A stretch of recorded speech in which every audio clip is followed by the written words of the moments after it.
Quand on parle de la Bible, beaucoup de gens sont intrigués ou même dérangés par certaines règles bizarres que l'on trouve dans l'Ancien Testament.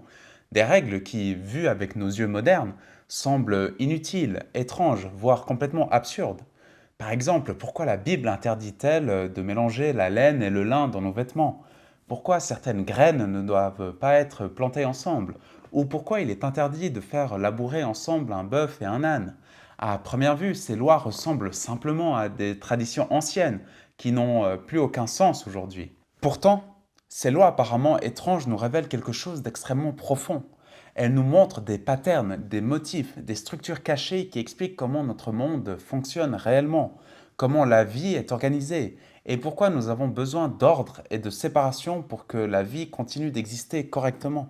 Par exemple, si j'arrive vers un enfant et que je lui dis simplement sois ordonné, ça sert pratiquement à rien parce qu'un enfant ne comprendra pas ce que signifie le concept d'être ordonné. Mais si je lui dis range ta chambre tous les matins, remets ton jouet à sa place quand tu as fini de jouer, là il comprend clairement ce qu'il doit faire. Et en répétant ces gestes, ces petits gestes chaque jour, il va naturellement développer une attitude générale d'ordre qui va influencer toute sa vie. Ces petites habitudes quotidiennes construisent ainsi une réalité beaucoup plus vaste, une façon d'être dans le monde. C'est exactement ce que faisaient ces lois de l'Ancien Testament. Elles enseignaient à travers des gestes très concrets et quotidiens comment maintenir le monde en ordre, comment préserver les catégories essentielles pour éviter le chaos. Même si tu n'es pas croyant ou si tu n'as jamais ouvert une Bible de ta vie, ce sujet te concerne aussi directement. Pourquoi? Parce que la réalité décrite par ces lois anciennes dépasse largement le domaine religieux. Elle parle tout simplement de la façon dont fonctionne notre monde, comment nous vivons ensemble, comment nous maintenons l'ordre dans nos vies, nos sociétés et même dans la nature. Par exemple, lorsqu'on essaie de préserver une langue, une culture ou un écosystème, on suit exactement ce principe de séparation et de respect des identités pour éviter le chaos et la confusion. Sans ces limites claires, tout risque de devenir un mélange informe et inutile. Donc, comprendre ces lois bibliques, c'est aussi comprendre une vérité universelle sur la manière de maintenir l'équilibre et l'harmonie dans le monde, peu importe nos croyances personnelles. Mais alors, pourquoi cela nous concerne-t-il encore aujourd'hui, surtout pour nous chrétiens qui ne vivons plus sous ces lois anciennes? La réponse est très importante. Même si nous ne suivons plus ces lois à la lettre, elles nous enseignent toujours quelque chose de fondamental sur la réalité. Elles nous rappellent que nous avons besoin de limites claires, de structures solides et d'un certain ordre pour que nos vies ne tombent pas dans la confusion. Aujourd'hui, notre société est pleine de mélanges risqués ou excessifs. La technologie mélange l'humain et la machine, les cultures se mélangent parfois au point de perdre leur identité respective, et nous avons même du mal à maintenir des distinctions simples comme celles entre l'intérieur et l'extérieur, le privé et le public, le mien et le tien. Ces mélanges excessifs créent du chaos, des conflits, voire même des crises identitaires. Comprendre les lois bibliques, même si nous ne les appliquons pas directement, nous permet de réaliser à quel point ces questions d'ordre, de limites et de respect des catégories sont universelles. Ces lois ne sont pas simplement des vieilles traditions religieuses, elles sont là pour nous enseigner une sagesse profonde sur la façon dont le monde fonctionne réellement et comment vivre en harmonie avec cette réalité cosmique. Dans cette vidéo, nous allons donc explorer ensemble ces lois étranges mais fascinantes et découvrir comment elles révèlent une vérité profonde sur nous-mêmes et sur le monde dans lequel nous vivons. Alors, oubliez un instant l'idée que ces lois sont bizarres ou dépassées et suivez-moi dans ce voyage à travers les structures cachées du monde biblique. Vous verrez que derrière ces interdits, il y a une sagesse ancienne et vivante, une sagesse dont nous avons peut-être plus que jamais désespérément besoin aujourd'hui. Pour saisir le sens profond des lois étranges de l'Ancien Testament, il faut absolument revenir au tout début, à l'histoire de la création dans la Genèse. Pourquoi? Parce que ces lois suivent exactement le même principe que celui utilisé par Dieu lorsqu'il crée le monde. Dans la Genèse, la création ne se fait pas au hasard. Dieu crée le monde en suivant deux principes simples mais essentiels.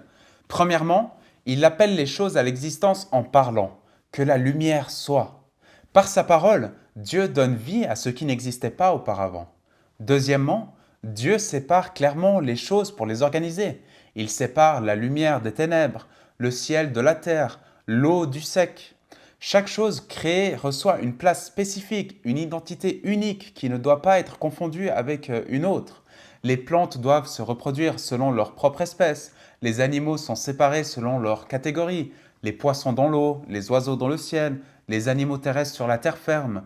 Cette séparation n'est pas seulement une question d'ordre, mais une façon d'organiser le monde pour qu'il puisse exister sans tomber dans le chaos. Sans séparation claire, tout se mélange, tout perd son sens et le monde ne peut plus fonctionner correctement. Mais il ne s'agit pas uniquement de séparer. Cette séparation permet aussi à chaque chose d'avoir une identité propre, claire et forte. Une fleur reste une fleur, un arbre reste un oiseau reste un oiseau. Grâce à cela, chaque élément peut remplir son rôle précis dans le monde. Prenons un exemple très simple pour bien comprendre cette idée. Un stylo.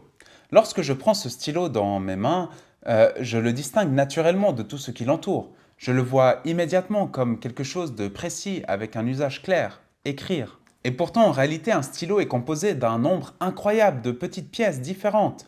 De l'encre, du plastique, du métal, un ressort, une bille, et parfois même un bouchon. Chacune de ces pièces a sa propre matière, sa propre forme, sa propre fonction. Et malgré tout cela, je n'ai pas besoin d'y penser pour reconnaître l'objet comme un tout cohérent. Je dis simplement, bah voilà, c'est un stylo. Mais ce que je fais là, sans même m'en rendre compte, est en fait un acte extrêmement complexe. Mon cerveau fait deux choses en même temps. Il sépare le stylo du reste du monde. Il le distingue des papiers, de la tasse de café, du téléphone posé sur la table. Et en même temps, il unifie toutes ces composantes internes pour en faire un seul objet identifiable. Et ce processus n'est pas aussi simple qu'il en a l'air. Les scientifiques eux-mêmes peinent encore aujourd'hui à expliquer comment notre esprit est capable d'accomplir cela. On appelle ce mystère le binding problem, ou le problème de l'unité de la perception. Comment notre cerveau, à partir de signaux séparés, la forme, la couleur, le poids, la texture, réussit-il à créer une seule image mentale, stable et cohérente? Il n'y a toujours pas à ce jour d'explication pleinement satisfaisante. Cette capacité à séparer et à unifier en même temps reflète ce qu'on appelle le logos, la parole, la sagesse par laquelle Dieu a structuré le monde. Et ce que notre esprit fait spontanément en séparant les choses et en les unifiant, reflète exactement cette action du logos. C'est parce que le monde est déjà structuré par cette sagesse divine que nous pouvons l'habiter, le comprendre, y reconnaître des objets, des formes, du sens. Chaque fois que je reconnais un objet comme un stylo, je participe, même sans le savoir, à cette œuvre du logos. Je tiens ensemble des éléments séparés. Je donne une unité à ce qui pourrait rester un amas confus et je le distingue du reste du monde. Sans cette capacité symbolique, le monde serait pour moi un immense désordre, impossible à comprendre ou à utiliser. Ce que ces lois bibliques nous montrent, c'est que Dieu, en créant le monde, a posé cette structure de séparation et d'unité, et que nous, êtres humains créés à son image, continuons à agir de la même manière dans chaque geste de notre quotidien, même simplement en tenant un stylo. Et voici un autre exemple très concret. Quand tu prépares un repas, tu suis exactement le même principe que Dieu dans la création. Imaginons que tu veuilles cuisiner une salade. Tu prends une tomate, un concombre, une laitue et un avocat. Chacun de ces aliments a une identité claire et différente des autres. Pour préparer ton plat, tu vas les découper, tu vas les séparer en petites portions distinctes. Ensuite, tu mélanges l'ensemble dans un bol. Mais attention, même mélangé, chaque ingrédient garde sa propre saveur, sa texture, son identité propre.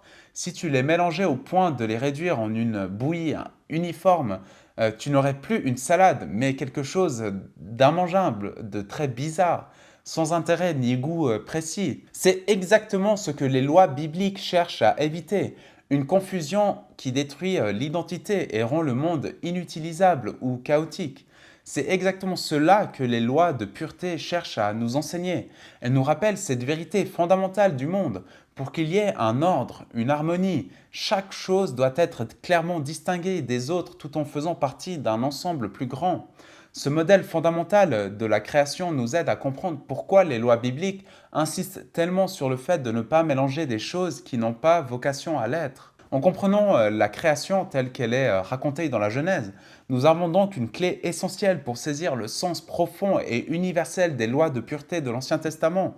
Ces lois ne sont pas arbitraires ou dépassées, elles reflètent au contraire une sagesse ancienne qui nous concerne encore aujourd'hui. Quand on regarde les lois de pureté dans la Bible, on pourrait penser que c'est seulement une question d'hygiène ou de santé. C'est vrai en partie, mais en réalité ça va beaucoup plus loin. Ces règles nous parlent surtout de l'importance vitale de préserver l'ordre et les limites dans notre monde pour éviter le chaos. On vit toutes et tous cette réalité au quotidien. Par exemple, pourquoi évitons-nous de laisser tomber notre téléphone portable dans l'eau? Parce que nous savons instinctivement qu'il existe une séparation essentielle entre la technologie et l'eau. Mélanger ces deux catégories incompatibles ne produit que des problèmes. Même chose quand on porte une belle chemise ou un beau pull blanc comme j'ai là. Si je fais tomber du ketchup dessus, ce mélange accidentel gâche immédiatement mon vêtement. Ce n'est pas seulement une question d'hygiène, c'est aussi que certaines choses ne sont pas faites pour être mélangées ensemble. Et dans nos vies, nous respectons constamment ces séparations pour que tout fonctionne correctement. C'est pour ça que nous fermons et verrouillons nos portes à la maison, que nous construisons des digues pour éviter les inondations, ou que nos toilettes ne sont pas dans nos cuisines, et même les toilettes pour hommes et pour femmes dans de nombreux endroits. Toutes ces séparations ne sont pas juste pratiques, elles reflètent une vérité profonde sur comment maintenir le monde en ordre pour éviter la confusion et protéger notre santé mentale et physique. C'est la même chose dans l'alimentation. On garde le cru séparé du cuit. On ne pose pas la viande crue sur une assiette déjà utilisée pour un plat prêt à manger. Si tu cuisines, tu sais que ce genre de mélange peut causer des intoxications. Ce n'est pas seulement une règle d'hygiène, c'est une manière concrète de respecter les étapes, les fonctions, les identités. Ou encore dans les transports, on ne mélange pas les voitures et les piétons n'importe comment. On trace des passages, on installe des feux, des trottoirs. C'est cette séparation qui rend la circulation fluide et la vie en société possible. Sans ces distinctions simples et respectées, tout devient confus, inefficace, voire dangereux. Garder les choses à leur juste place n'est pas une obsession du contrôle, c'est une manière de permettre à la vie de circuler librement sans se heurter au chaos. Mais attention, et là j'insiste, même si l'ordre et la séparation des choses sont essentiels, il existe aussi un danger réel à vouloir un ordre trop strict, trop parfait. Chercher à tout contrôler parfaitement peut devenir étouffant, dangereux et même destructeur. Par exemple, lorsqu'on cherche à imposer une pureté absolue dans une société ou dans nos relations, cela mène souvent à l'exclusion, au rejet, voire à la violence. C'est ce qu'on appelle l'excès d'ordre, une forme d'orgueil où l'on refuse toute différence ou toute imperfection. La Bible appelle ce problème orgueil et elle nous avertit constamment que vouloir une pureté totale est aussi dangereux que de vivre dans un chaos total. Nous pouvons lire cela dans le livre de Jacques, chapitre 4, verset 6. Cependant, la grâce qu'il accorde est plus grande encore. C'est pourquoi l'Écriture dit « Dieu s'oppose aux orgueilleux, mais il fait grâce aux humbles ». Ce verset souligne que Dieu ne cherche pas ceux qui imposent leur propre perfection, mais ceux qui reconnaissent leurs limites et vivent dans l'humilité, une posture indispensable pour maintenir un ordre qui reste vivant et accueillant. La clé, c'est l'équilibre. Respecter suffisamment les limites pour éviter le chaos, mais rester assez flexible pour éviter les excès d'ordre qui détruisent la vie et les relations. Je vais prendre un exemple technique. Si tu ajoutes un peu de carbone dans le fer, tu obtiens de l'acier, qui est plus solide que le fer seul. Mais si tu mets trop de carbone, tu obtiens une matière cassante et inutilisable appelée fonte brute. Ce principe est vrai aussi pour nos relations humaines. Si on perd les limites entre ce qui est à toi et ce qui est à moi, cela crée des conflits, des disputes et même des guerres. Les limites sont donc essentielles, mais elles doivent toujours rester raisonnables et équilibrées. Les lois de pureté dans la Bible servent donc à nous rappeler cette réalité essentielle, la nécessité de préserver un ordre suffisant pour éviter que tout ne s'effondre. Ces règles nous aident à voir le danger du chaos qui surgit lorsque les choses deviennent trop mélangées et que les identités sont perdues. Elles ne sont donc pas seulement anciennes et religieuses, elles nous parlent directement de la manière dont nous devons gérer nos vies aujourd'hui pour éviter de sombrer dans le désordre et la confusion. Maintenant que nous avons compris l'importance de l'ordre et des limites équilibrées, regardons concrètement comment les lois bibliques illustrent ces modèles d'une manière étonnante. Pour cela, prenons quelques règles tirées du livre du Deutéronome, dans le chapitre 22 à partir du verset 9.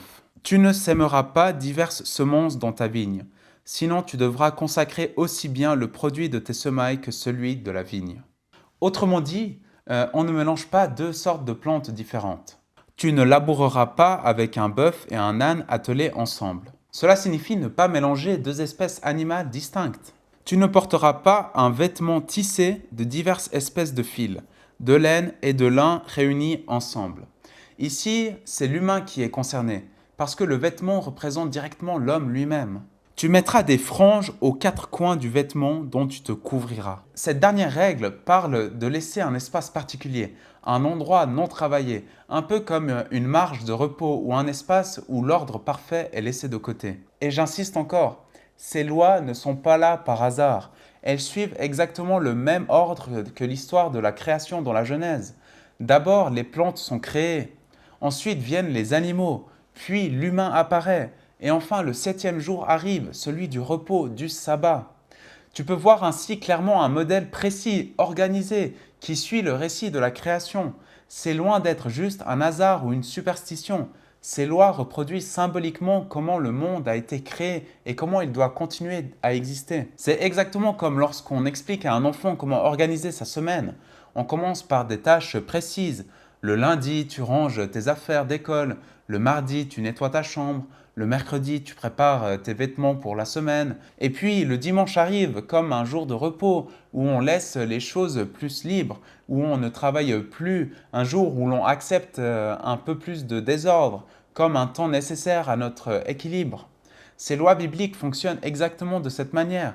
Elles enseignent concrètement comment maintenir un ordre harmonieux et comment intégrer aussi des espaces de repos, des marges où tout ne doit pas être parfaitement contrôlé. Ainsi, en respectant symboliquement ces règles, les anciens comprenaient intuitivement comment préserver l'ordre essentiel du monde tout en permettant une part de liberté et de chaos contrôlé, indispensable pour la vie. C'est une sagesse profonde qui nous concerne encore aujourd'hui, croyants comme non-croyants.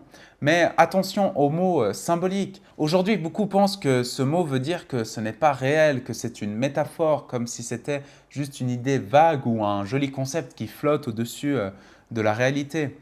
Pourtant, le symbole, dans son sens profond, c'est exactement l'inverse. C'est ce qui unit deux niveaux de réalité, une action concrète et un sens plus profond. Le symbole rend visible une vérité invisible. Il fait le lien entre ce qu'on fait avec nos mains et ce qu'on comprend avec notre cœur. Donc, quand on dit que ces lois étaient respectées symboliquement, ça ne veut pas dire que c'était du théâtre. Ça veut dire que les gestes avaient un sens réel, enraciné dans la manière dont le monde fonctionne, et qu'ils formaient les gens à vivre en accord avec cette réalité invisible mais bien présente. Parmi ces lois étranges, il y en a une qui attire particulièrement l'attention. Celle des franges que les Israélites devaient garder sur les quatre coins de leurs vêtements. Et pourquoi des franges ? Qu'est-ce que ça représente exactement, ces fils laissés libres, non travaillés ? Les franges symbolisent une réalité très importante. Elles représentent les marges nécessaires dans notre vie et dans notre monde, des espaces où tout n'est pas parfaitement organisé, où un certain désordre est permis et même nécessaire. Par exemple, pense à une conversation. Si tout ce que tu disais devait être parfaitement logique, structuré, sans aucun écart, ce serait épuisant, voire inhumain. Ce qui rend une discussion vivante, ce sont justement les petits détours, les moments de silence, les hésitations, les rires imprévus. Ces choses-là ne sont pas du désordre inutile, ce sont les franges de la parole. Elles permettent à la relation de respirer. Si on voulait tout contrôler, même dans la parole, on finirait par l'étouffer. Il en va de même dans notre emploi du temps. Si chaque minute est planifiée sans aucune marge, le moindre imprévu devient une crise. C'est la marge. L'espace non rempli qui rend la vie supportable et humaine. Les franges sur les vêtements dans la Bible nous rappellent que même dans un monde bien ordonné, il doit toujours y avoir une place pour l'inattendu, l'imparfait, la vulnérabilité. C'est une image simple mais très forte. Ce sont souvent les zones non parfaites, les marges qui protègent ce qui est précieux. Ces exemples montrent que les franges ne sont pas un oubli ou un détail décoratif. Elles sont une sagesse tissée dans la matière elle-même, un rappel que toute structure pour durer a besoin d'un peu de souplesse, d'un bord non serré, d'un lieu où l'on accepte que tout ne soit pas parfaitement en ordre. Ce principe des marges est essentiel aussi dans nos vies. Par exemple, on travaille toute la semaine, on organise notre emploi du temps minutieusement, mais arrive le week-end où on relâche un peu cet ordre strict. Ce temps libre moins structuré est indispensable. C'est un moment où l'on accepte un certain désordre, une forme de repos ou même un peu de chaos. On dort plus longtemps, on change nos routines habituelles. Et sans ces marges régulières, sans ces moments où l'on accepte le désordre, notre équilibre mental et émotionnel se briserait. On peut aller encore plus loin avec un exemple culturel. Dans certaines traditions chrétiennes, il existe ce qu'on appelle le carnaval. Et en tant que protestants, nous n'avons pas cette culture et c'est normal, car elle a souvent été associée à des excès, à des comportements qui ne glorifient pas Dieu. Mais il est important de comprendre ce que ce genre de pratique représentait à l'origine. Le but n'était pas de créer un espace pour pécher, ni de dire pendant un temps je fais ce que je veux, puis je redeviens sérieux. Non, le but était symbolique, créer une marge, un espace limité et encadré où l'ordre était suspendu de façon ludique et temporaire, pour permettre au cœur humain de souffler, de relâcher la pression, sans transgresser la sainteté de Dieu. Et j'insiste, le désordre symbolique n'est pas un appel au péché réel. Ce n'est pas parce que j'ai besoin de repos, de relâchement ou d'un peu de légèreté que j'ai le droit de m'abandonner à la chair, de faire n'importe quoi ou de désobéir à Dieu. Ce serait une fausse compréhension, une perversion même de cette idée. On ne se détend pas en disant des mensonges, en se livrant à l'impureté ou en méprisant les autres. Le vrai repos, le vrai relâchement, celui qui fait du bien à l'âme, se vit dans le cadre de la sagesse, de la tempérance et du respect de la volonté de Dieu. Ces marges de désordre contrôlé ne détruisent pas l'ordre moral, elles le protègent, elles permettent de maintenir un équilibre sain dans nos vies, sans basculer dans le légalisme étouffant ni dans le laxisme destructeur. Elles nous rappellent que nous sommes des êtres vivants, faits pour respirer, pour rire, pour relâcher parfois, mais toujours en gardant les yeux fixés sur celui qui nous appelle à la sainteté dans toute chose. La Bible pousse encore plus loin cette idée. Les Israélites devaient même laisser les bords de leurs champs non travaillés, non récoltés. Ils ne ramassaient pas les fruits ou les céréales au bord, laissant ces espaces aux étrangers et aux plus pauvres.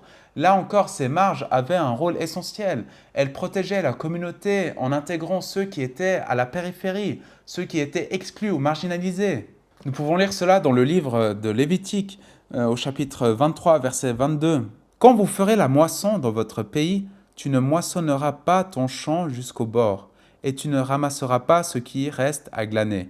Tu laisseras cela aux pauvres et à l'étranger. Je suis l'Éternel, votre Dieu. Ce n'était pas seulement un geste de charité, et ça il faut le comprendre, c'était une manière sacrée d'organiser la société, d'introduire dans la structure même du travail une place pour l'autre, pour l'imprévu, pour la dépendance mutuelle. En laissant volontairement une partie non optimisée de leur champ, les Israélites reconnaissaient que le fruit de leur labeur ne leur appartenait pas totalement. Une portion en revenait à Dieu et à ceux que Dieu voulait bénir à travers eux. Mais alors, comment faire concrètement aujourd'hui quand on n'a pas de champ à moissonner? Tu peux vivre ce principe de multiples façons. Par exemple, dans ton agenda, tu peux volontairement ne pas remplir certaines plages horaires. Pas pour toi, mais pour laisser de la place à l'imprévu. Quelqu'un qui a besoin de parler, un service inattendu à rendre, une visite à quelqu'un de seul. En gardant ces bords du champ ouverts, tu laisses Dieu écrire des lignes dans ta journée que tu n'aurais jamais pu prévoir. Et c'est souvent là que la vraie fécondité jaillit. Ce principe biblique nous enseigne donc à intégrer l'accueil et la compassion dans la structure même de notre quotidien. Pas comme un supplément, mais comme une part essentielle de ce que signifie être un peuple mis à part. Ces marges, comme les franges sur les vêtements, sont une manière d'accepter et même d'intégrer l'imprévu, le différent, le chaotique. Sans ces marges, l'ordre rigide deviendrait oppressant, étouffant et finirait par se retourner contre nous. Par exemple, imagine une famille où tout est hyper structuré, les repas sont chronométrés, les enfants n'ont jamais le droit de faire du bruit, les horaires sont serrés au point qu'aucun imprévu n'est possible. Ce genre de cadre peut sembler efficace au début, mais à la longue, il devient étouffant. Les enfants finissent par craquer, les relations se tendent et la joie disparaît. Mais si cette même famille garde des espaces de souplesse, un soir de la semaine sans programme, un repas où l'on rigole, où l'on accepte que la maison soit un peu en désordre, alors l'ordre ne devient pas une prison, mais un soutien. Ce sont ces petits moments en marge qui rendent la vie respirable, humaine, joyeuse. Mais attention, attention, vivre ces marges ne veut pas dire tout laisser aller ou faire n'importe quoi. Ce n'est pas un appel à la paresse, au compromis moral ou au péché sous prétexte de se lâcher. Il ne s'agit pas de dire ah, j'ai besoin de respirer, alors je désobéis à Dieu. Ce serait trahir le sens même de ces marges, car les franges dans la Bible ne sont pas des déchirures, ce sont des fils tordus ensemble, structurés, encadrés. Elles symbolisent le chaos contenu, l'ouverture assumée, mais jamais la rébellion. En clair, ces franges bibliques nous enseignent quelque chose de très concret et très profond. Pour vivre bien, nous devons garder un équilibre entre l'ordre et le désordre. Nous devons préserver des marges où tout ne sera pas parfaitement organisé, sans jamais sortir du cadre de la fidélité à Dieu. Car c'est dans ces marges saines, maîtrisées et assumées que la vie respire, se renouvelle et reste véritablement humaine.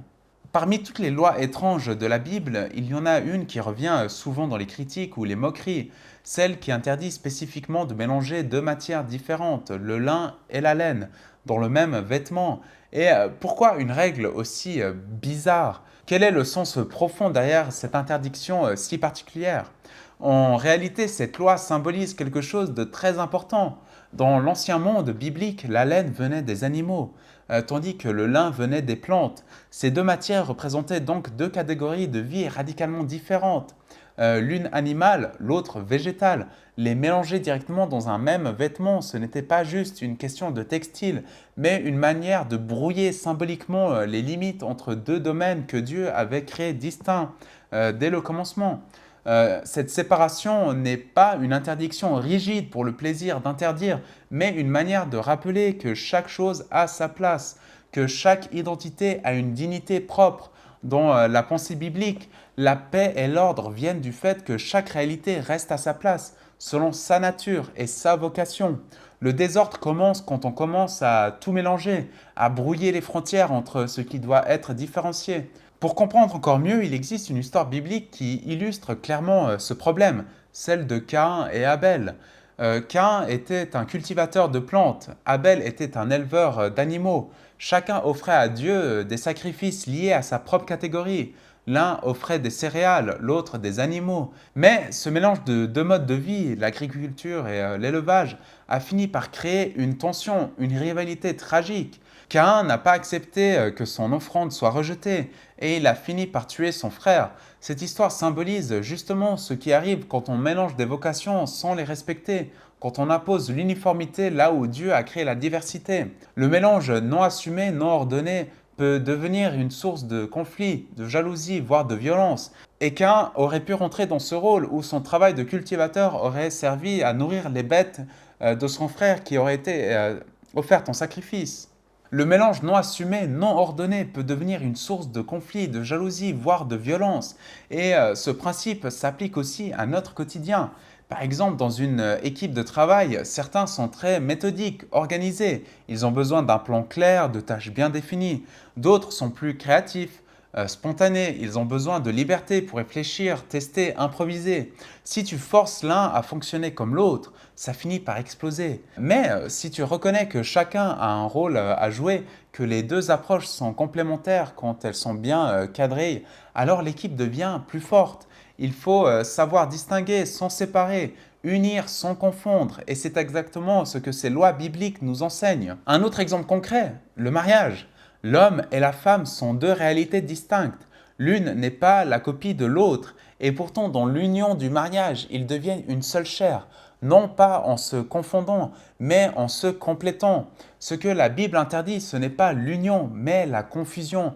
Et cette nuance est capitale car une bonne union respecte les différences. Une mauvaise union les écrase. Le lin et la laine peuvent être côte à côte dans le monde, mais pas tissés ensemble, n'importe comment, sans discernement, sans cadre. Et c'est important de bien comprendre cela. Cette loi n'interdit pas la rencontre ou la coopération. Elle interdit la confusion des identités. Elle nous rappelle que l'harmonie vient du respect des vocations, des rôles et des limites. C'est une vérité qui s'applique à toutes les dimensions de la vie, dans la famille, dans l'éducation, dans les relations humaines, dans la manière même dont on construit une société. L'interdiction biblique du lin et de la laine nous enseigne donc que certaines réalités doivent rester clairement séparées. Non pas parce qu'elles sont incompatibles dans l'absolu, mais parce que leur union demande une structure, un cadre, une sagesse. Ce n'est pas une vieille superstition religieuse, mais une sagesse cosmique qui nous rappelle encore aujourd'hui l'importance du respect des différences et du danger de vouloir trop facilement tout mélanger au point de perdre ce qui fait la richesse, la beauté et l'équilibre du monde. Si la Bible interdit formellement de mélanger la laine et le lin, pourquoi existe-t-il un lieu très spécial où ce mélange est non seulement autorisé, mais même obligatoire? Ce lieu exceptionnel, c'est le tabernacle, l'espace sacré où les prêtres offraient des sacrifices à Dieu. Dans le tabernacle, les prêtres portaient justement des vêtements composés de deux matières, une tunique en laine portée par-dessus un sous-vêtement en lin. Et ce n'est pas tout, même la structure du tabernacle lui-même reflétait ce mélange symbolique. À l'intérieur, les voiles étaient faits en lin fin, tandis qu'à l'extérieur, il y avait plusieurs couches de peau animale et de laine. Ce lieu sacré mélangeait donc clairement ces deux catégories normalement séparées, l'animal et le végétal. Nous pouvons lire cela dans le livre de l'Exode au chapitre 28 à partir du verset 2. « Tu feras à ton frère Aaron des vêtements sacrés pour marquer son importance et son rang. Tu parleras à tous les artisans que j'ai remplis d'un esprit d'habileté, et ils feront les vêtements qu'Aaron portera lorsqu'il sera consacré, et lorsqu'il remplira la fonction de prêtre pour moi. Voici les vêtements qu'ils feront, un pectoral, un éphod, une robe, une tunique brodée, une tiare et une écharpe. Ils feront des vêtements sacrés destinés à ton frère Aaron et à ses fils, lorsqu'ils rempliront la fonction de prêtre pour moi. Ils emploieront de l'or, des étoffes teintes en bleu, en pourpre, en cramoisi et du fin lin. » Ces étoffes colorées mentionnées ici sont tissées à base de laine teinte, tandis que le fin lin est explicitement ajouté. Ce mélange, interdit dans la vie ordinaire, devient prescrit dans le service sacré. Ce n'est pas une contradiction, mais un message très fort. L'union de catégories différentes n'est possible que dans un cadre sacré, structuré, consacré. C'est une image puissante du rôle du tabernacle et plus tard du Christ comme lieu de réconciliation où des réalités séparées peuvent être unies sans confusion ni chaos, mais dans une paix ordonnée. Pourquoi cette exception? Parce que le tabernacle représentait un endroit unique où les réalités normalement distinctes pouvaient être réunies harmonieusement sans créer de confusion. C'était un espace où le ciel et la terre, Dieu et les hommes, le spirituel et le matériel se rencontraient parfaitement. Et je reviens sur l'exemple concret du mariage. L'homme et la femme sont clairement deux êtres différents, avec des identités propres. Pourtant, dans un mariage, ces deux personnes distinctes s'unissent profondément, sans jamais perdre totalement leur identité propre. Cette union harmonieuse entre deux réalités différentes est semblable à ce qui se passait dans le tabernacle. Une union parfaite, équilibrée, sans confusion destructive. C'est exactement cela que symbolisait le mélange exceptionnel du lin et de la laine dans ce lieu sacré. L'idée que certaines choses peuvent être réunies harmonieusement lorsqu'elles sont placées dans un contexte spécial, respectueux et équilibré.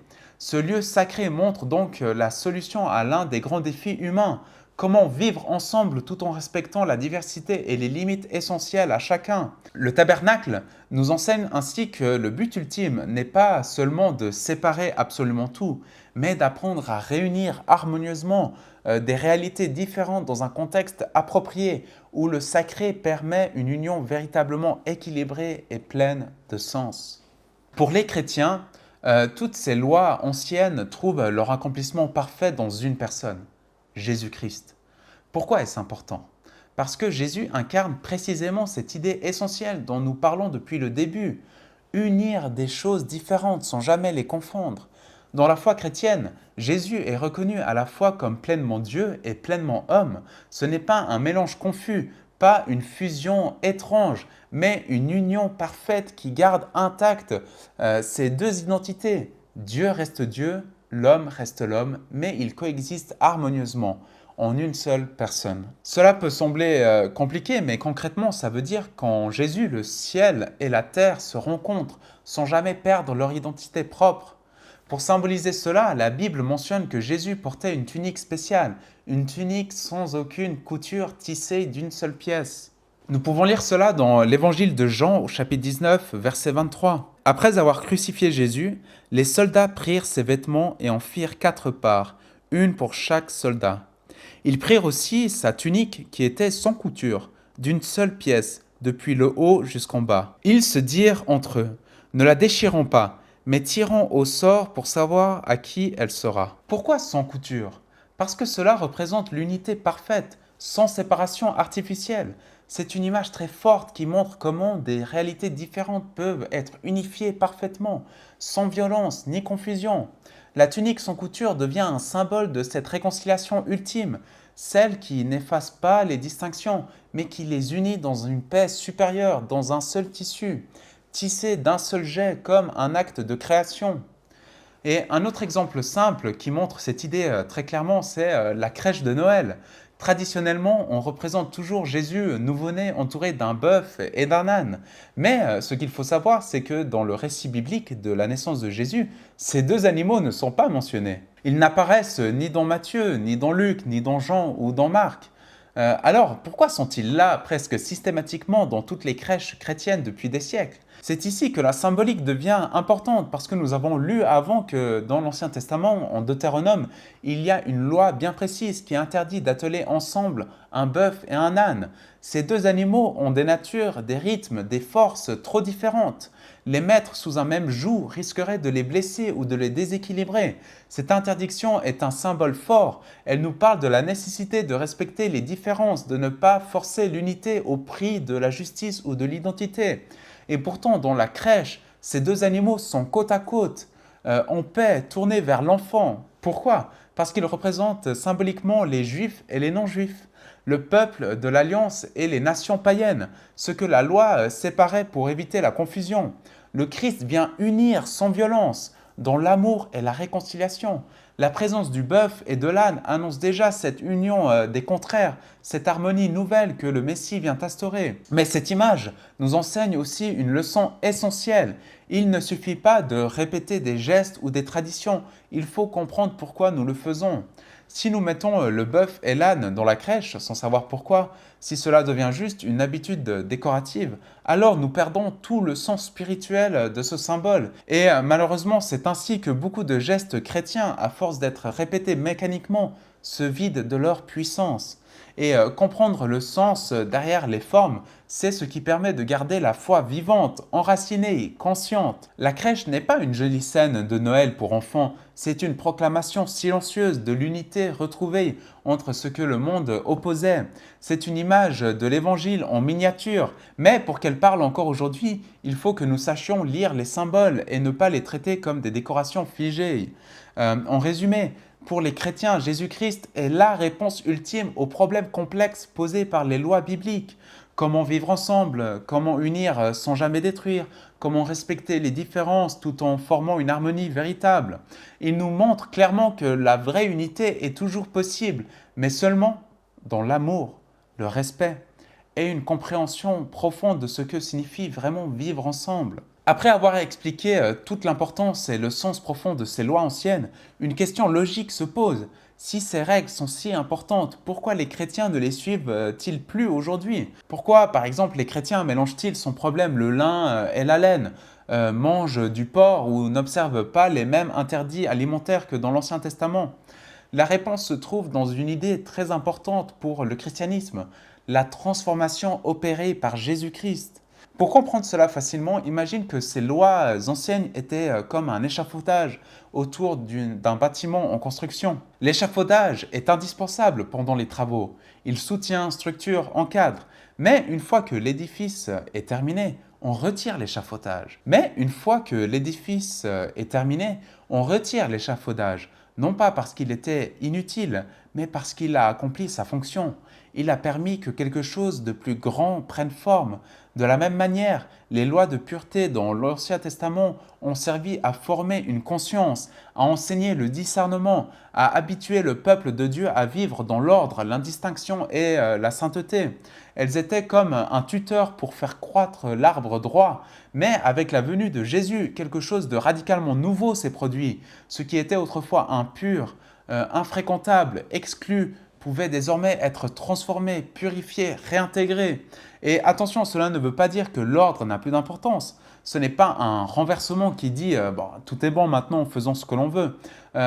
Déjà, ça serait une trahison de l'évangile, parce que Jésus n'est pas venu pour abolir les lois, mais pour les accomplir.